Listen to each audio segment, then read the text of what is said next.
You know how you tell your kid to be a good sport? It doesn't matter whether you win or lose, it matters how you play the game. Okay, so I've been unpacking that in my lectures because it's really, really complicated. It's like you tell your kid that and they look at you and they think, well, what do you mean by that? Aren't I supposed to try to win? Okay, so imagine this. This is how it works, and this is crucially important.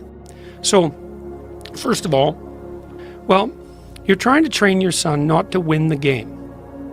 You're trying to train your son to win the championship, and so that's a series of games. But then life isn't the championship. Life is a whole bunch of championships. It's a whole sequence of them.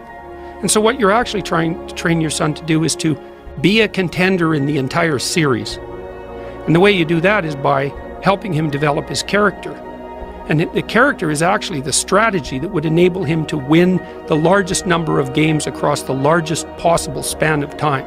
And one way you do that if you're a kid is like, well, what do you want to do with your kid?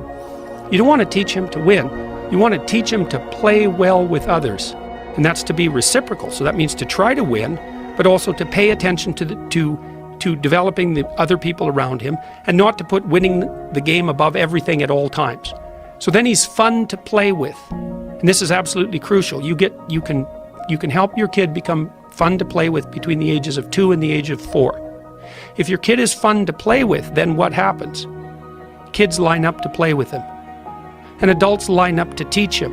And if kids line up to play with him, then he'll have friends his whole life, and he'll be socialized, and he'll be invited to many games, some of which he'll win, all of which he'll be able to participate in.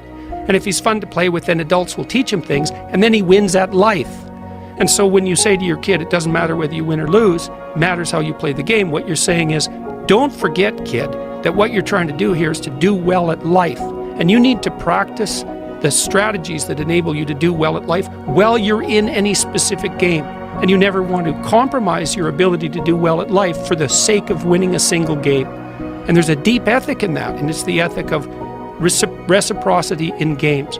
You're a winner in the narrow sense, but your character is suspect. You're no role model, even though you're a winner. And it's because we're looking for something deeper. We're looking for the manifestation of character that allows you to win across the set of possible games. And that's a real thing. That's a real ethic. It's a fundamental ethic.